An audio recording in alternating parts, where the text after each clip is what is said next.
अस्सलाम वालेकुम to everyone, welcome back to my another vlog. उम्मीद करती हूँ सब लोग ठीक ठाक होंगे, खैरियत से होंगे, मज़े में होंगे। अच्छा जी, ये जी मैं सुबह सुबह उठ गई थी और अल्हम्दुलिल्लाह मैंने अपनी नमाज़ भी पूरी कर ली थी। उसके बाद जी मैंने थोड़ी देर उठने के बाद जब मैं उठ जाती हूँ ना तो उसके बाद मैं थोड़ी देर बैठती हूँ तन्हाई में, अकेलेपन में और सोचती हूँ क्योंकि दिन भर माशाल्लाह इतने सारे काम होते हैं, इतने सारे काम-काज होते हैं कि उसमें फिर हमें जो है उठने का या बैठने का या सोचने का टाइम तो मिलता ही नहीं है ना अपने लिए। मतलब जब हम उठ जाते हैं तो फिर यहाँ-वहाँ दुनियादारी के कामों में इसमें उसमें लगे रहते हैं। सो थोड़ी देर आप भी जब उठा करें तो आप तन्हाई में, अकेले में बैठा करें, सोचा करें। ओवरथिंकिंग ज़्यादा अच्छी नहीं होती लेकिन सोचा करें। तो यहाँ मैंने अपने लिए नाश्ते में आज जस्ट ये मेरे ड्राई फ्रूट्स हैं और मैंने बनाई चाय और पराठा और इसके साथ मैंने किया नाश्ता क्योंकि खाली चाय पराठा नहीं खाया जाता।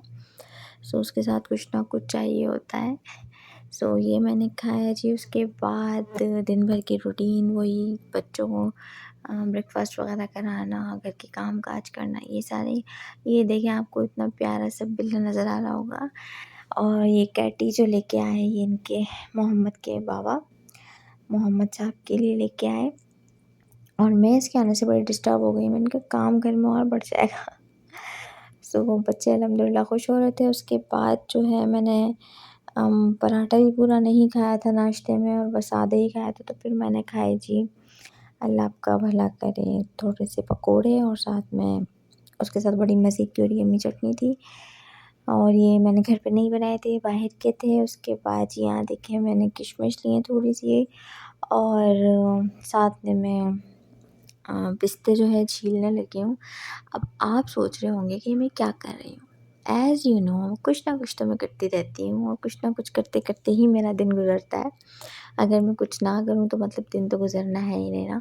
तो ये मैंने किशमिश और पिस्तों को अच्छे से छील लिया था और उसके बाद मैंने इसको चॉपर के अंदर डाल के चॉप कर लेना था।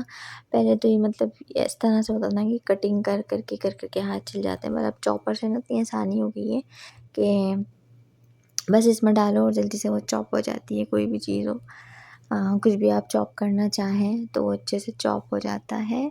सो मैं तो यही प्रेफ़र करती हूँ चॉपर को, बस यहाँ उठाया और उसको जल्दी से चॉप कर दिया अच्छे से। तो ये देखिए जी ये हो गया चॉप और अभी भी आप सोच रहे होंगे मैंने किस लिए किया है, तो सब्र करें, ठहरें, मैं आपको बताती हूँ आगे इस व्लॉग में कि मैंने किस लिए जो है तैयारियाँ की और मेरे साथ हो गया सीन। मेरे साथ तो सीन वैसे भी होते रहते हैं, पता नहीं क्यों क्या है कि कुछ ना कुछ तो मेरे साथ होता ही रहता है, but I am okay with it और मैं बहुत जो है ना फिर पॉजिटिव हो जाती हूँ। सो ये है बेकिंग पाउडर, ये है कोका पाउडर। अब आपको थोड़ी-थोड़ी समझ आ रही होगी कि मैं क्या करने लगी हूँ। चलिए मैं आपको बता ही देती हूँ कि मैं क्या करने लगी हूँ। ये है ऑल पर्पज़ फ्लोर। हाँ जी, मुझे बैठे-बैठे सूझा कि मैं केक बनाऊँ डोनट केक। तो बस मैं उस उठ के उसकी तैयारियाँ करने लगी। कोई मैंने पहले से प्लानिंग नहीं की थी, बस एकदम से। तो यहाँ मेरे पास शुगर पाउडर नहीं था, तो ये मैंने शुगर का पाउडर किया। ये है वनीला एसेंस। जो-जो इंग्रीडिएंट्स हमें चाहिए होंगे सब मैं आपको मेंशन कर दूँ और first time I made cake, ठीक है ना? मतलब ये जो मैं मेकिंग कर रही हूँ इट्स माय फर्स्ट टाइम। मतलब इससे पहले मैंने मोल्टन लावा केक तो बनाया है, उसका तो मुझे एक्सपीरियंस है, लेकिन जो थोड़ा बड़ा साइज़ का केक होता है वो मैंने नहीं बेक किया। सो मैंने ये फर्स्ट टाइम मैंने केक बनाया है और मेरे साथ हुई है एक सीन। चलें खैर है, होता है ऐसा। फिर यहाँ जी मैंने ऑल पर्पज़ फ्लोर लिया 1 कप, उसको मैंने अच्छे से सीव कर लिया। मेरे पास बड़ा सीव नहीं था तो मैंने इस छोटी ही सीव से काम चलाया। उसके बाद फिर मैंने इसके अंदर 2 टेबलस्पून कोका पाउडर लिया, उसको भी अच्छे से हमें छान लेना है। छानने से ये होता है कि जो भी गिठलियाँ-विठलियाँ होती हैं ना तो वो निकल जाती हैं, बाहर रह जाती हैं। अगर हम ऐसे ही उसको छानने लग जाएँ ना, मतलब डायरेक्ट डाल लें तो फिर जब हम उसका पेस्ट बनाएँगे, बैटर बनाएँगे तो जो है वो फिर उसमें गिठलियाँ आएँगी और थोड़ा हमें मुश्किलात का सामना करना पड़ेगा। तो ये मैंने जल्दी-जल्दी इसको जो है अच्छे से सीव कर लिया और अल्हम्दुलिल्लाह दिन बहुत बिज़ी गुज़रा था और उसके बाद भी मुझे बैठने में जो है ना मज़ा नहीं आया। मैंने बेकिंग पाउडर ऐड किया, साथ में बेकिंग सोडा इसके अंदर थोड़ा-सा पिंच ऐड कर दिया। जब भी आप केक बनाएं तो मेजर बहुत अच्छे से किया करेंगे। एक चीज़ भी कम या ज़्यादा हो गई तो आपका केक ख़राब हो सकता है और उसमें बहुत सारे मसले आ सकते हैं। मतलब बेकिंग जो है ना वो बहुत एक आर्ट है, जिसको करना आ गया ना तो बस काम आसान है, लाइफ आसान है। सो ये सारे मैंने ड्राई इंग्रेडिएंट्स को जो है अच्छे से मिक्स कर लिया, ठीक है ना। इन सबको अच्छे से मिक्स कर लेना है। फिर इसके अंदर मैंने जो शुगर का पाउडर बनाया था वो इसमें ऐड किया। अगर आप लोगों के पास शुगर पाउडर नहीं है या अगर आप नहीं बना सकते, लाइट का या किसी भी चीज़ का इशू है, तो आप शुगर को फिर अलग से घोल के डालिएगा, ताकि वो बिल्कुल जो डिज़ोल्व हुई हुई शुगर होती है वो उसको करके डालिएगा। फिर देखिए जी, इसको कर दिया मैंने साइड पे। अब ये मैंने पैन लिया है, अब इसके अंदर पेपर तो आ नहीं सकता और मेरे पास पेपर है भी नहीं तो मैंने किया जुगाड़। अब मैंने इस पूरे पैन को अच्छे से ग्रीस कर दिया बटर से। इससे ये होता है जी, बटर से ग्रीस करने से कि आपके पास अगर पेपर नहीं है, बटर पेपर नहीं है, तो आप इस तरह से बटर से ग्रीस कर देंगे तो आपको बटर पेपर की ज़रूरत नहीं होगी और जो केक है वो ईज़िली हमारा बाहर आ जाएगा और चिपकेगा नहीं। उसके बाद मैंने ऑल पर्पज़ फ्लोर से अच्छे से इसको कोट कर लिया। कोट बहुत अच्छे से करना है और कोट करने के बाद ध्यान रखिएगा कि सारा जो फ्लोर है ना वो बिल्कुल झाड़ लें आप, बाहर निकाल दें, मतलब इसके अंदर नहीं रहना चाहिए। उससे जी ये होगा कि अगर इसके अंदर रहेगी तो हमारा केक ख़राब हो सकता है। हाँ जी, केक बनाते हुए बड़ा ख़्याल रखना पड़ता है। अच्छा जी, यहाँ मैंने थोड़ा-थोड़ा गर्म पानी लिया और उससे इसको अच्छे से मैंने मिक्स कर लेना है। सारा एक साथ नहीं डालना, थोड़ा-थोड़ा करके ही डालना है और लिक्वार्म वाटर होना चाहिए, गुनगुना गर्म जिसे हम कहते हैं। तो उससे हमें बटर को अच्छे से तैयार कर लेना है और इस तरह से ग्लॉसी सा और शाइनी सा बटर हो। अब हमें इससे ज़्यादा फेंटना नहीं, क्योंकि हम बनाने जा रहे हैं एगलेस केक। अगर हम इसमें एग ऐड करते हैं तो हमें उसको बहुत ज़्यादा बीट करना होता है, उसको एक फॉर्मी टेक्सचर देना होता है। लेकिन इसमें हमने एग ऐड नहीं किया है, सो हमें इसको ज़्यादा बीट नहीं करना। अगर हम इसको ज़्यादा फेंटेंगे तो वो एक ब्रेडी फॉर्म में हो जाएगा, क्योंकि ये जेलेटिन को रिलीज़ करता है। तो इसको हमें ज़्यादा फेंटना नहीं है, इसी तरह से हल्का-फुल्का इसको अच्छे से मिक्स कर लेना है और इसमें कोई लम्प्स नहीं रहना चाहिए, कोई गठली वगैरह नहीं रहना चाहिए, इस बात का हमें बहुत ज़्यादा ख़्याल रखना है। तो जी हाँ, मैंने टेस्ट किया कि मेरा मीठा सही है या नहीं, क्योंकि अगर मीठा बराबर नहीं हो तो केक कड़वा हो जाएगा। क्योंकि उसमें कोको पाउडर और जितनी भी चीज़ें हैं वो अनस्वीटेंड है, अनसॉल्टेड हैं, तो इसलिए आप टेस्ट कर सकते हैं। फिर यहाँ मैंने इसको फ्रीज़र के अंदर रख दिया था जब तक कि मैंने इसका बैटर तैयार किया, तो अच्छे से फ्रीज़ होके सेट हो गया था। फिर जो मैंने बैटर तैयार किया, जस्ट इसको उसके अंदर असेंबल कर देना है, इसके अंदर सारा डाल देना और अच्छे से कर देना है सेट और 2 से 3 मिनट के लिए हमें इसको रख देना और अच्छे से इस तरह से डैप-डैप कर देना है, ताकि जो है ना ये यहाँ से और वहाँ से ना फैले। उसके बाद जी मैंने अपने एयर फ्रायर को, मैं इसको एयर फ्रायर में बना रही हूँ, आप माइक्रोवेव ओवन में भी बना सकते हैं, आप पतीली में भी बना सकते हैं, लेकिन मैं इसको एयर फ्रायर के अंदर बना रही हूँ। तो मैंने एयर फ्रायर को 5 मिनट्स के लिए रख दिया था प्री हीट होने के लिए 180 डिग्री सेंटीग्रेड के ऊपर, ताकि अच्छे से प्री हीट हो जाए। देखिए खाली है, इसको मैंने प्री हीट होने के लिए रख दिया। जब ये गर्म हो जाए तो इसके ऊपर जी मैंने ड्राई फ्रूट्स जो थोड़े से थे उसको वो उससे गार्निश कर दिया। अब जो मेरे साथ सीन हुआ है ना वो मैं आपको आगे चल के बताती हूँ कि मेरे साथ क्या हुआ और क्या गलती हुई। पर ख़ैर है, गलतियों से ही इंसान सीखता है। अगर मैं गलती नहीं करूँगी तो मैं सीखूँगी कैसे? फर्स्ट टाइम बनाया तो सेकंड टाइम भी तभी बनेगा जब फर्स्ट टाइम मैं बनाऊँगी। तो यहाँ मैंने इसको रख दिया है अपने इस पैन को इसके अंदर, एयर फ्रायर के अंदर, तो ख़्याल से रखिए गरम है। अब हम बना लेते हैं जी गनाश, जो हमें अपने केक के ऊपर जो चॉकलेट गनाश होती है वो डालनी है। तो इसके अंदर मैंने जस्ट वो शुगर पाउडर, कोको पाउडर और थोड़ा सा बेकिंग पाउडर ये इसके अंदर ऐड किया है और इसको अच्छे से कर लेना है मिक्स, ठीक है, ड्राई इंग्रेडिएंट को। उसके बाद फिर हमें इसके अंदर थोड़ा थोड़ा मिल्क डाल के इसको मिक्स करना है। अब यहाँ मैं फॉक से कर रही थी, लेकिन जो चीज़ जिस चीज़ के लिए बनी है उसका वहाँ यूज़ ना हो ना तो काम होता भी नहीं है। तो यह मैंने फ़ॉग से करने की बड़ी कोशिश की और ये देखिए अच्छे से मेल्ट हो ही नहीं रहा, मतलब डिज़ॉल्व ही नहीं हो रहा आपस में। तो इसको हमें अच्छे से डिज़ॉल्व करना है। तो फिर जो मैंने बड़ी कोशिश की इससे फ़ॉग से करने की, और देखिए तेज़ से चला रही हूँ। अच्छा, आप थोड़ा-थोड़ा दूध दूध डाल के कीजिएगा, ठंडे दूध में ही। इसके भी एक रीज़न है। हम इसलिए इसको ठंडे दूध में करेंगे, अगर हम इसको गर्म दूध में पकाते हुए करेंगे तो इसमें गठलियाँ बन जाएँगी, लम्प्स बन जाएँगे और बिल्कुल हार्ड हो जाएँगे, वो बिल्कुल डिज़ॉल्व नहीं होंगे। तो जी देखिए, ये मैंने फ़ॉक से, हाँ, फ़ॉक को चेंज करके जो जिसे बीट करना होता है, फेंटना होता है, मैंने उसी से इसको विक्स किया, मिक्सर से। तो ये देखिए अच्छे से जो है ना ये बीट कर लें। अगर आपके पास बीटर है तो आप उससे कर लें, वरना हाथ से भी हो जाता है, इतना कोई हमें चाहिए नहीं होता। बस मैंने टेस्ट कर रही थी कि इसमें जो मिठास है वो बराबर है कि नहीं, मीठा इसमें बराबर है कि नहीं। तो यहाँ देखिए जी अच्छे से अल्लाह आपका भला करे हो गया। अब हमें इसको एक सॉस पैन के अंदर डाल देना है, इसको अच्छे से बीट करके। अब हमें इसको कंटिन्यूसली मिक्स करना है, स्टर करना है और गैस के फ्लेम को कर देना है ऑन।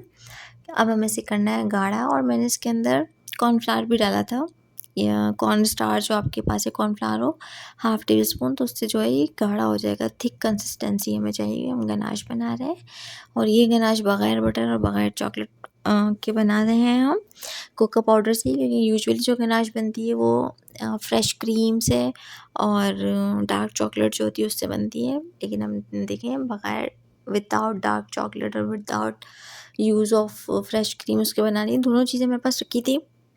लेकिन जस्ट आपको बताने के लिए कि इससे भी बन सकती है, तो मैंने इसलिए कोको पाउडर से ही इसको बनाया है। ज़्यादा लंबे ताम-झाम करने ही नहीं ना, मतलब मेरी रेसिपी ऐसी होती है कि बस झट से पट हो जाती है। हालाँकि मैं ये फर्स्ट टाइम अपना केक बना रही थी। फिर उसके बाद इसके एंड में मैंने इसके अंदर ऐड कर दिया बटर को। बटर मैंने इसलिए ऐड किया कि इसके अंदर अच्छी सी शाइन आ जाए। गैस को फ्लेम को ऑफ़ करने के बाद मैंने बटर ऐड किया है, और ये देखिए अच्छे से जब हमारी जो गनाश है, जो हमारी चॉकलेट गनाश है वो गर्म हो रही होगी, तो उसी के अंदर मैंने ये बटर ऐड कर दिया, और इसको अच्छे से मैं डिज़ोल्व कर दूँगी इसके अंदर। तो इससे क्या होगा कि इसके अंदर एक बहुत अच्छी सी शाइन आ जाएगी, एक बहुत अच्छा सा एक ना लुक क्रिएट हो जाएगा, मतलब ग्लॉसी ग्लॉसी सी हमारी गनाश हो जाएगी। और जब हम इसको केक के ऊपर डाल के खाएंगे तो बहुत ही मज़े की और बहुत ही टेस्टी और बहुत ही अच्छा और एक मॉइस्ट सा टेस्ट आएगा हमारे मुंह के अंदर, और बहुत अच्छी लगेगी और बहुत अच्छी बनी हुई थी। अगर आप इसको रख दें और थोड़ी सी गाढ़ी हो जाए तो आप इसके अंदर मिल्क ऐड करके इसको, जितनी आपको लिक्विड या सेमी सॉलिड कंसिस्टेंसी चाहिए हो जाएगा। यहाँ पे जी मेरा केक एंड पे था और मुझे देखना था कि क्या रिज़ल्ट आया है। And here is the final result. First time मैंने केक बनाया, और देखिए जी किस तरह से बना, और देखिए मेरे पैर की हालत देखिए, मेरे कपड़ों पे, मेरे पैरों पे, मेरे हाथों पे, सब जगह जो है बटर, आटा और ये और वो सब गिर चुका था। खैर जी मेरा केक हो गया रेडी। मेरे साथ जो सीन हुआ वो सीन यही हुआ कि जो मैंने इसके ऊपर किशमिश और पिस्ता बेक करते हुए मैंने गार्निश किया था, वो मैंने गलत किया था। या तो मुझे उसके अंदर मतलब हाफ़ बटर के अंदर डाल देना चाहिए था। तो बस जी मेरी जो किशमिश और वो थी वो मेरी थोड़ी-सी जल गई थी, थोड़ी-सी क्या पूरी ही जल गई थी, क्योंकि या तो मुझे उनका हाफ़ बटर डालने के बाद थोड़ी-सी किशमिश डालनी थी, फिर उसके ऊपर बटर डाल देना था तो वो बच जाती।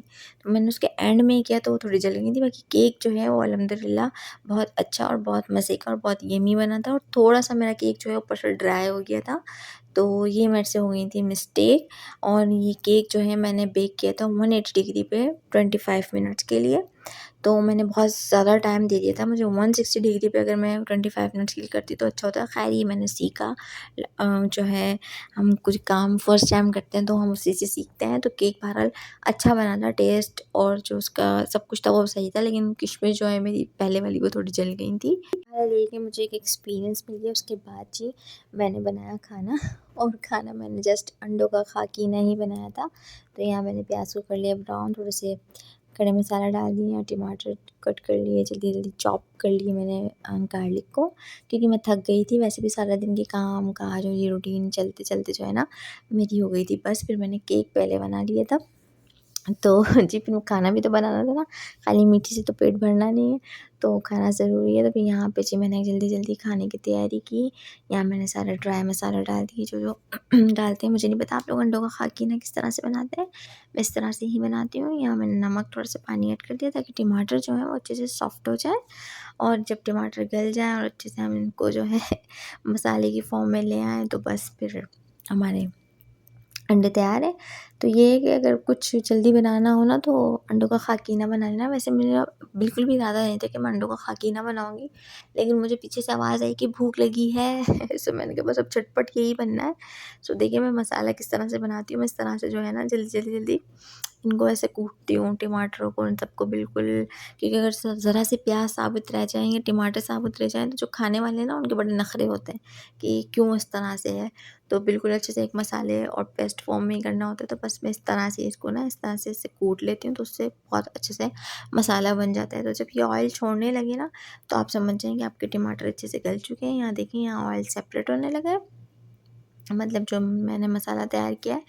तो मैं समझ गई कि ये देखिए ऑयल जो है सेपरेट हो रहा है, तो ये रेडी है। फिर यहाँ मैंने थोड़ी सी चॉप की थी ग्रीन चिली, वो मैंने इसके अंदर ऐड कर दी। पहले नहीं ऐड किया करेंगे, उसका सारा क्रंच चला जाता है और वो बिल्कुल ही टूट फूट जाती है, क्योंकि मैं मसाला भी तो बनाना होता है ना।